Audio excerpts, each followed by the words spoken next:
Venir en Israël sur un coup de tête, ça peut arriver à de nombreuses personnes, avoir un appel inexpliqué. C'est exactement le cas d'Elisabeth Natif, arrivée il y a 3 ans et demi à Tel Aviv. Elle nous raconte son parcours, ses motivations et pourquoi elle aime ce pays. C'est parti. Ils ont relevé le défi de l'Alia. Alia Story, c'est vous, c'est nous. Elisabeth Natif, bonjour.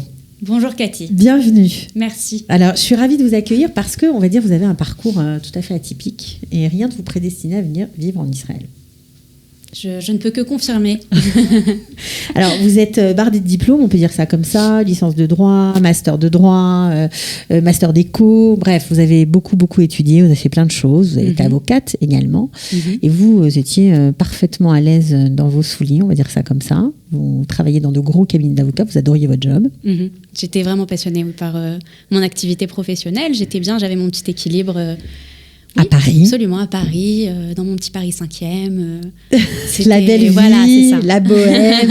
On travaille la journée, on sort le soir. Exactement. Alors, qu'est-ce qui s'est passé ?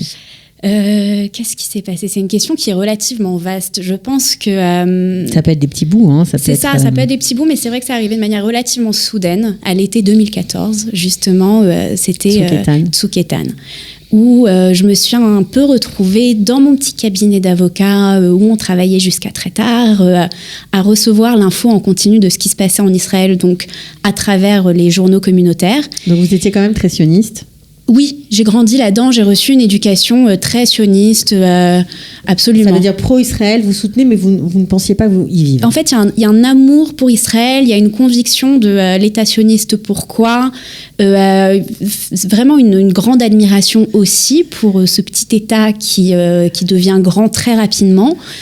Donc oui, il y a toujours eu Israël en toile de fond, mais après, moi, au sein de ma construction en tant que jeune femme, en tant qu'adulte, c'est vrai que c'est un développement que je voyais se faire en France, jusqu'à Tsuk Eitan, qui en fait vraiment m'a permis de me voir de l'extérieur. J'ai eu l'impression, j'étais à ce moment-là en cabinet d'avocat et j'avais l'impression de sortir de mon corps et de me regarder et de me dire mais pourquoi ? Qu'est-ce que tu fais là ? Pourquoi vous étiez déchirée entre l'urgence dans laquelle était Israël et vous aviez l'impression d'avoir une petite vie bourgeoise bien rangée par rapport, c'est ça ? Oui, on peut dire ça comme ça. C'est vrai qu'on avait en continu à ce moment-là tous les jours les photos des soldats qui tombaient au combat. Il y a une communication qui était très très forte pendant Tsuk Eitan. Et moi, je voyais ça. Il y avait aussi des messages du Hamas à l'époque qui étaient très violents et qu'on voyait nous sur les réseaux sociaux et qui venaient jusqu'à moi, même sur ma petite place Vendôme, dans mon petit cabinet d'avocat. Et c'est vrai que les gens rentraient ensuite dans mon bureau pour me demander quelque chose. Et je les regardais en me disant mais de quoi on parle ? On est complètement sur un sujet qui n'a rien à voir avec ce qui devrait être. Et c'est là que j'ai compris qu'en fait, dans cette dualité d'identité juive versus l'identité française, il y a l'identité juive qui a commencé à se définir comme une identité nationale aussi. Et là, j'ai ressenti le besoin de... Vous avez senti que vous faisiez partie, c'était pas seulement une religion en fait, mais vous faisiez partie tout simplement d'un peuple. C'est ça. Donc ça a été ce rattachement, ça a été ce besoin de se dire, mais en fait, je suis jeune, je me saigne au travail nuit et jour, et je le fais pas au bon endroit. Et de me dire que quitte à payer des impôts, il faut venir les payer en Israël. Enfin, j'ai eu d'un coup ce discours sioniste concret qui est venu me susurrer à l'oreille. Et effectivement, les gens dans votre entourage posent souvent cette question, mais ils vous ont pris carrément pour une folle. Oui et non, parce qu'en même temps, les gens de mon entourage me connaissent un peu. Et c'est vrai qu'il y a un peu ce côté où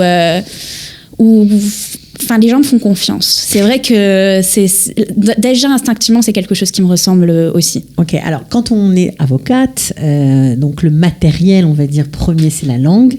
Quand on aime la langue française, quand on aime la France, c'est difficile de se projeter dans une autre carrière professionnelle, dans une autre langue, même si c'est la sienne et c'est celle de son peuple. Comment on fait ce pas-là ? Alors justement, c'est assez joli. Parce que c'est une terreur, c'est même pas une appréhension, c'est vraiment quelque chose, quand on nous prend la langue et surtout quand on la chérit, c'est quelque chose qui est complètement c'est l'impression d'être dénudé et on le voit énormément dans la manière dont beaucoup de gens appréhendent leur alia. Moi, j'ai fait les choses un petit peu différemment. J'ai fait mon alia en novembre, donc de juillet à novembre, il y a eu peu de temps, mais pendant cette période de temps, j'ai voulu la rentabiliser, toujours être dans l'efficacité. Ouais. Et j'ai commencé donc à m'intéresser à la question des équivalences, de droit, etc. et à voir mes petits cours de droit, mes petites lois, et à ouvrir mon téléphone pour commencer à essayer de décortiquer tout ce champ de travail. Vous aviez le programme, oui, des équivalences. Absolument. Ok, en hébreu, et vous commenciez à traduire sur Google parce qu'il fallait commencer comme ça. D'accord. Et donc en fait, vous avez passé vos équivalences. Alors, petit à petit, c'est un processus que j'ai fait en plusieurs fois, j'ai pris mon temps, mais je l'ai commencé effectivement avant même d'arriver en Israël. Et ce qui m'a également boosté, pour revenir à ce que vous disiez sur la question de la langue, ça a été de voir qu'en fait, on en est capable. Et de voir que d'écrire, de lire une phrase, c'était pour moi comme un accouchement cérébral vraiment. Et à la fin de la journée, la même phrase, j'arrivais à la lire et simplement à la comprendre. Et donc, en fait, j'ai entreaperçu le champ des possibles et l'infinité des possibilités qu'on avait fallait juste s'y mettre et cravacher dur. Voilà, c'est ça. Et que c'était un nouveau champ, un nouveau challenge, et que ça allait pas être facile, mais que c'était possible. Et qu'effectivement, de s'approprier la langue, ça allait être aussi un beau challenge que j'ai pris sur moi. Alors, vous avez pris sur vous et vous avez bien réussi parce que vous avez bossé en tant qu'avocate, vous avez réussi vos équivalences, etc., etc. Et vous avez travaillé en tant qu'avocate dans les cabinets en Israël. Comment c'était ? C'était bien. Faut dire la vérité aussi. C'était différent. C'était très différent. La vérité. Il paraît que c'est très agressif. C'est pas l'agressivité moi qui m'a le plus marqué. C'était très différent de ce que moi j'ai connu sur le fond. Sur le fond et moi j'ai eu ça. La manière de conclure, c'est ça ? Non, c'est en fait la loi est tout simplement différente. En France, on est sur un système qui avec une hiérarchie des normes qui est très riche et où la règle de droit est un élément qui est primordial et très important, alors qu'en Israël, on va être sur un système de common law où les deux parties se mettant d'accord, on peut avoir un contrat qui est valable juridiquement. Donc là, la valeur ajoutée de l'avocat dans son activité de conseil, elle est différente. Et donc, en ce sens-là, moi, je me suis moins reconnue dans cette profession Donc, vous avez arrêté. Vous avez arrêté, vous êtes dit que finalement, vous n'étiez pas venu en Israël pour faire ça. C'est ça. Et vous avez utilisé votre casquette d'économiste et vous avez intégré, on va dire, des grosses sociétés israéliennes, des startups, on peut dire ça comme ça, des sociétés, non, c'est une société qui a 30 ans. 30 ans, d'accord. Donc une société qui est bien installée sur le marché, une société israélienne, une petite structure relativement petite, qui propose des conseils, du conseil financier auprès de sociétés en tout genre, donc des startups, des sociétés publiques. On a un très vaste panel de clients et on va faire à ce moment-là du conseil en gestion de risque financier. Donc là, vous êtes exposé puisque c'est vous qui êtes la conseillère, entre guillemets, donc vous devez parler, maîtriser la langue, vous devez convaincre. C'est ça. Vous devez transmettre, apprendre. C'est ça. Alors ?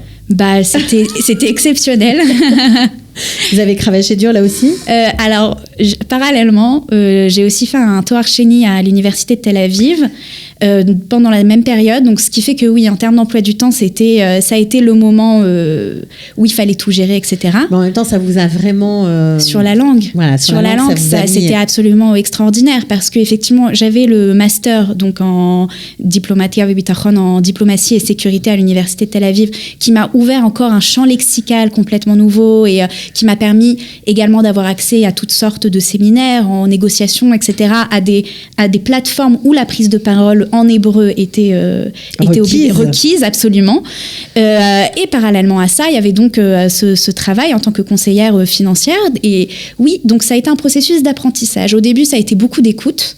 Et petit à petit, ça a été prendre la parole et se découvrir aussi grâce à tous les outils que j'ai accumulés au cours de ma vie, d'être capable effectivement de satisfaire ce challenge. Alors, ce qui est génial avec vous, c'est qu'on a l'impression qu'une fois que vous passez un cap, vous arrivez à vous mettre des challenges et vous défiez vous-même, vous réussissez.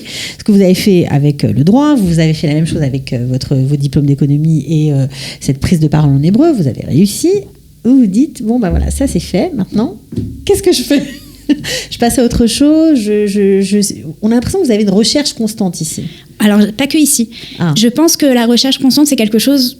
C'est mes convictions fondamentales. Je pense que c'est quelque chose qui est très inhérent. Moi, j'ai une conviction que la vie est une courte plateforme qu'on nous donne en ce bas monde et que si je ressens ne serait-ce qu'un peu d'ennui, il y a tellement de choses à découvrir que pourquoi pas passer à autre chose, continuer à s'enrichir. Il y a toujours une cohérence, bien sûr. Comment vous sentez à Tel Aviv aujourd'hui ? Bien, je me sens bien. Il faut, évidemment, c'est c'est un mode de vie qui est différent. Il y a énormément de choses qui sont différentes. C'est une adaptation qui n'est pas facile.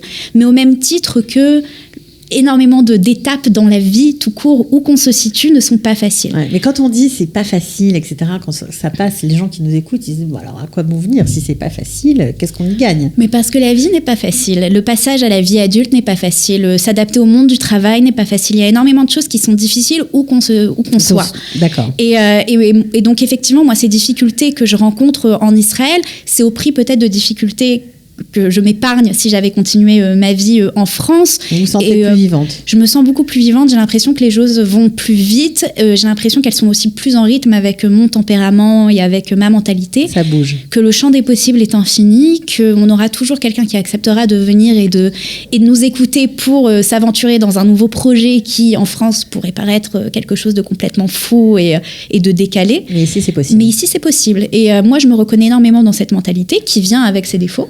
Ouais. Ça va de soi, comme tout.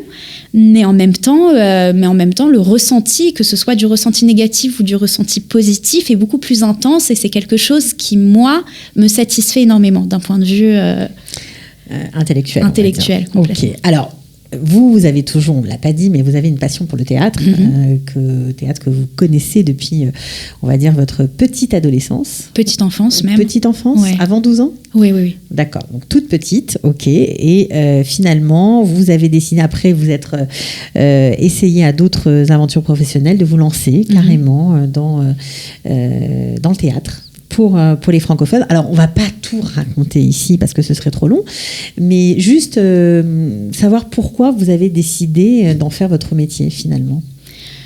Alors, je pense que en faisant un peu cette introspection, je me rends compte que la prise de parole, qui est la pierre angulaire un peu qui me définit, est également une arme qui est très forte et qui permet de ne pas avoir peur et d'oser et d'aller de l'avant et de savoir se présenter et concrétiser des projets.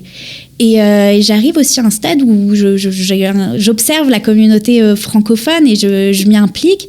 Et c'est vrai que j'ai cette envie d'apporter ces outils, d'essayer de les transmettre à ceux qui pourraient en ressentir le besoin. Alors pourquoi pas en hébreu, puisque vous l'avez fait vous-même en hébreu? Alors pourquoi pas, peut-être plus tard. Vous avez commencé avec le français? Oui, aussi parce que je pense parce qu'il y a cet amour du théâtre en français. Il y a l'amour de lire Molière, les contes de la rue Broca, les fables de La Fontaine, et il y a cette frustration de se dire que la génération de nos enfants ne fera jamais de cours de théâtre en récitant. Ah, c'est pas dit, ils sont surprenants, les enfants, on ne sait pas. Hein. Oui, voilà, donc c'est aussi cette envie d'apporter ces textes et d'apporter cette culture française. Alors, on parle du théâtre, ça peut aussi être de la mise en scène de livres ou de films. C'est un point de culture française qui, je pense, enrichit l'enfant, l'adulte, et a une très grande valeur qui, à mon sens, vaut le coup d'être entretenue.